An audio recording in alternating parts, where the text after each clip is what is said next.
यश तेरी ओर आए बेटा। यस, आज तेरा दिमाग, तेरा दिल खुल रहा है। इन पादरियों या चर्च वाले फादर के चमत्कारों के दावे इस बात पर निर्भर करते हैं कि वो कितने नाटकीय हैं। चमत्कारों की फहरिस्त में बहुत कुछ सेट हो चुका है। इनमें से कई तस्वीरों को आपने भी अपने मोबाइल फोन के स्क्रीन पर देखा होगा, लॉन्ग या शॉर्ट वीडियोस के फॉर्मेट में या कहीं तस्वीरों में। कोई इस बात का दावा करता है कि वो भूत उतार देगा, तो कुछ कैंसर समेत कई लाइलाज बीमारियों से निजात दिलाने का भरोसा दिलाते हैं। कुछ ने तो ये तक दावा कर दिया कि वो मुर्दे तक को जिंदा कर देंगे। लेकिन जालंधर के ताजपुर गांव में रंगीन मिजाज विवादास्पद हरियाणवी जाट बजिंदर सिंह के church of glory and wisdom में 4 साल की कैंसर रोगी तनीषा की मौत हो गई, पर इलाज में आस्था धड़ल्ले से झोंकी जाती रही।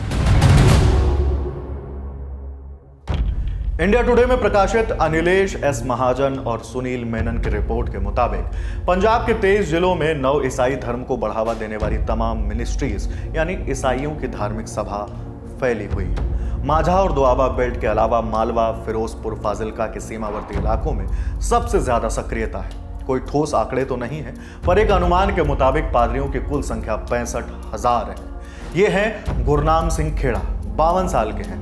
दशकों से गुरनाम सिंह को गुरदासपुर क्षेत्र में 2 चीजों के लिए जाना जाता था। पहला इलाके के प्रमुख चिकित्सक के रूप में और दूसरा जसवंत सिंह खेड़ा के छोटे भाई के तौर पर, जो खालिस्तान कमांडो फोर्स से जुड़ा था और आतंकी वासन सिंह जफरवाल का करीबी सहयोगी था। जसवंत को 2006 में जब एक स्थानीय पादरी ने ईश्वर की प्राप्ति का रास्ता बताया तो उसने ईसाई धर्म अपना लिया। 1 साल बाद गुरनाम और उनके परिवार ने भी ईसाई धर्म की शरण ली। गुरनाम कहते हैं, मैंने चमत्कार देखे हैं, कुछ चमत्कार तो मैंने भी किए हैं। लेकिन जब गुरनाम सिंह खेड़ा धर्मोपदेश देते हैं तो वह अपने सिर पर पगड़ी बांधे रखते हैं। उनका कहना है, हाल ही में कुछ सिख संगठनों ने पुलिस से शिकायत की। मैंने उनसे स्पष्ट रूप से कहा कि मैं अपनी पगड़ी हटा दूंगा अगर यह संविधान के खिलाफ है या अवैध है, लेकिन इसे मैं सिर्फ इसलिए तो बिल्कुल नहीं हटाने वाला क्योंकि किसी सिख संगठन का इससे ऐतराज है। गुरनाम का 3 साल पहले समुदाय के साथ एक और टकराव उस वक्त हुआ था जब उनके पिता का अंतिम संस्कार सिखों के लिए बने शमशान में नहीं करने दिया गया था, जिसके बाद पुलिस और स्थानीय प्रशासन के दखल के बाद उन्हें एक ईसाई कब्रिस्तान में लेकर जाना पड़ा था।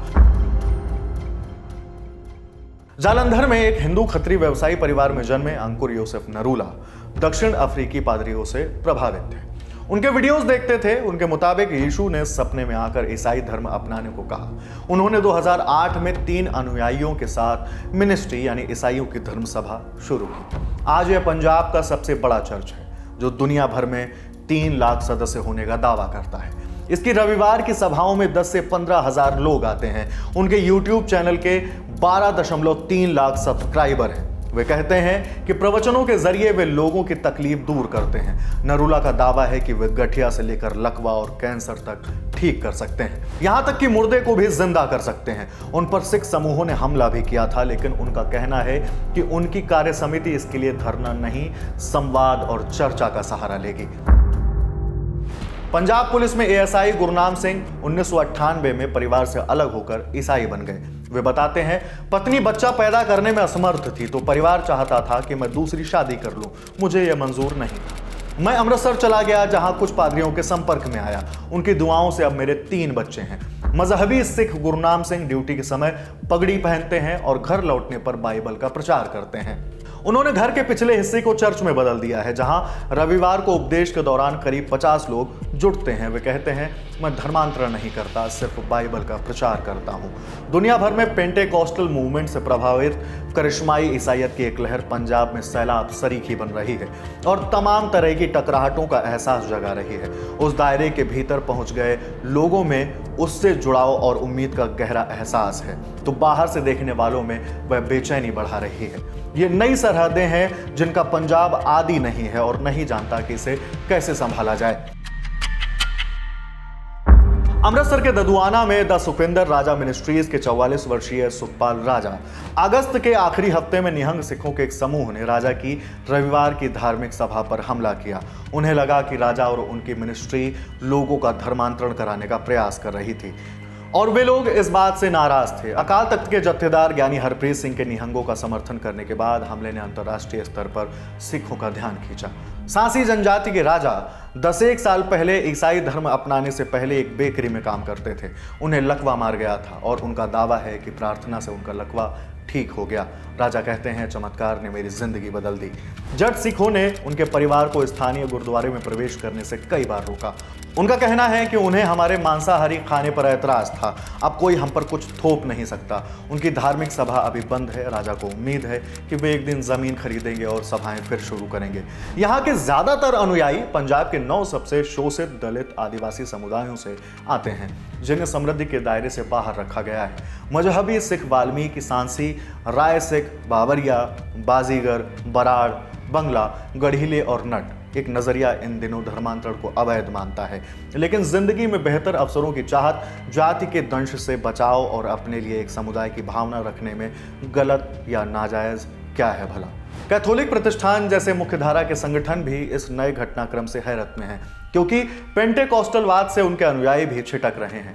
क्या वे सभी धर्मांतरण कर रहे हैं या केवल एक और पूजा स्थल पर सुकून तलाश रहे हैं, जैसा कि भारतीय अपनी उदार धार्मिकता में करते हैं? शायद दोनों। ज्यादातर पादरियों ने इंडिया टुडे से दावा किया कि वे धर्मांतरण नहीं कराते, सिर्फ इलाज करते हैं और लोगों को दर्दनाक सच्चाइयों से बाहर निकलने में मदद करते हैं। लेकिन यहाँ तौबा, पश्चाताप और बपतिस्मा की रस्म कराई जाती है, और पंजाब की 2.96 करोड़ आबादी के महज छोटे हिस्से में ही सही, इससे सहमत होने वालों की तादाद बढ़ी है। आज के पंजाब में दलित कुल 31.9% हैं, जो किसी भी भारतीय राज्य में सबसे ज्यादा अनुपात है। पहले सिर पर मैला ढोती रही जाति 13.5%, मजहबी सिख 10%, वाल्मीकि 3.5% है। सबसे ज्यादा लांछित जाति होने के नाते सिर पर मैला ढोने वाली जातियां पहली अर्धशती के दौरान धर्मांतरित होने वालों में सबसे आगे थीं। कारण समझना मुश्किल नहीं, शुद्ध और सरल मुक्ति। ये सदियों से चले आ रहे अपमान और शोषण की बेड़ियों से खुद को मुक्त करने का तरीका था। ईसाई समुदाय अभी छोटा ही है। 2011 की जनगणना में पंजाब की आबादी में यह महज 1.26%, जबकि सिख 57.7% और हिंदू 38.5% मिलकर 96% हैं। पंजाब के दोआबा क्षेत्र के अधिकांश युवाओं की तरह 20 की उम्र में हरप्रीत देओल भी कनाडा जाने और वहीं बसने का सपना देख रहे थे, पर किस्मत ने कुछ और तय कर रखा था। उन्हें वीजा नहीं मिल सका। देओल के पिता हरभजन सिंह पहले से ही एक प्रसिद्ध पादरी थे, जिन्होंने 1988 में एक ऑस्ट्रेलियाई पादरी के प्रभाव में धर्म बदला था। चर्च सिख से ईसाई बने देओल को पिता का द ओपन डोर चर्च विरासत में मिला, जो अपने नाम के बावजूद पंजाब के सबसे पुराने पेंटेकोस्टल चर्चों में से एक है। देओल कहते हैं, मेरे पिता धार्मिक व्यक्ति थे, पर मैं वैसा नहीं था। उनके सहयोगियों के साथ मेरा अनुभव, मेरे पिता के प्रति उनके सम्मान और सबसे बढ़कर ईसाई नेताओं के साथ मेरे अपने अनुभव ने मुझे बदल दिया। 2012 से ही वे धार्मिक उपदेशक बन गए हैं और अब 1 एकड़ भूमि पर चर्च बनवा रहे हैं, जो उनकी मिनिस्ट्री से सटा हुआ है। उनके रविवार के उपदेश और उपचार सत्र यानी हीलिंग सेशन में सबसे ज्यादा भीड़ होती है। उनका दावा है कि उन्होंने अपनी प्रार्थनाओं से कैंसर रोगियों को भी ठीक किया है। वर्तमान में देओल पीसीपीसी पेंटेकोस्टल चर्च प्रबंधक कमेटी का एक ढांचा तैयार करने में व्यस्त हैं। तारीख 29 अगस्त, निहंगों के एक समूह ने अमृतसर के ददुआना गांव में एक पेंटेकोस्टल चर्च में जबरन धर्मांतरण का आरोप लगाते हुए एक कार्यक्रम में अड़ंगा लगाया। 2 दिन बाद 4 नकाबपोशों ने तरनतारन के ठक्करपुरा गांव में एक कैथोलिक चर्च पर हमला किया, गार्ड को पकड़ा और मूर्तियों को तोड़ दिया। कैथोलिक प्रतिष्ठान ने शुरू में विरोध प्रदर्शन किया, पर बाद में छोटी मोटी छिनैती की घटना बताकर इसे रफा दफा करने की कोशिश की। 8 अक्टूबर को एक नया पहलू जुड़ा, जब दुबई से लौटे दूसरे भिंडरा वाले अमृतपाल सिंह ने रोडे गांव में अपने सम्मान के दौरान कहा कि जिन्होंने भी बेअदबी की उन्हें ना पुलिस को सौंपा जाएगा, ना अदालतों में भेजा जाएगा, उन्हें हम सजा देंगे। ईसाई कार्यकर्ताओं ने 18 अक्टूबर को विरोध प्रदर्शन किया, पर कुल मिलाकर वे डर गए हैं। इंडिया टुडे की टीम जिन पादरियों से मिली, उनमें से कई तस्वीर खिंचवाने से कतरा रहे थे। नरूला ने तो मिलने से भी इनकार कर दिया, हालांकि वे धर्मोपदेश के जरिए सिख धड़ों के लगाए आरोपों का जवाब देते हैं। इस उठापटक ने पादरियों को एकजुट होने के लिए प्रेरित किया। पिछले नवंबर में देओल ने पेंटेकोस्टल चर्च प्रबंधक कमेटी पीसीपीसी का गठन किया। उनके मुताबिक अब 1000 से ज्यादा पादरी पीसीपीसी के तहत रजिस्टर्ड हैं। हालांकि अब राजनीतिक नुमाइंदगी की जरूरत महसूस की जा रही है और नरूला सरीखे बड़े नाम अपने नेटवर्क का इस्तेमाल कर रहे हैं। स्थानीय निकायों और पंचायतों में ईसाई सदस्य तो हैं, पर पंजाब में ईसाई विधायक या सांसद नहीं है। सौरभ द्विवेदी समेत पूरी ललन टॉप टीम से मिलने का मौका 18, 19, 20 नवंबर को दिल्ली के मेजर ध्यानचंद नेशनल स्टेडियम में जमेगा ललन टॉप अड्डा। इसमें साहित्य, सिनेमा, संगीत आदि से जुड़े तमाम कलाकार को आप देख सुन पाएंगे। लाइव ललन टॉप क्विज में सवालों के जवाब देकर इनाम जीत सकते हैं। एंट्री फ्री है, लेकिन आपको हमारे ऐप पर रजिस्ट्रेशन करना होगा। ऐप में सबसे ऊपर ललन टॉप अड्डे के बैनर पर टैप करें। ऐप डाउनलोड करने का लिंक डिस्क्रिप्शन में दिया।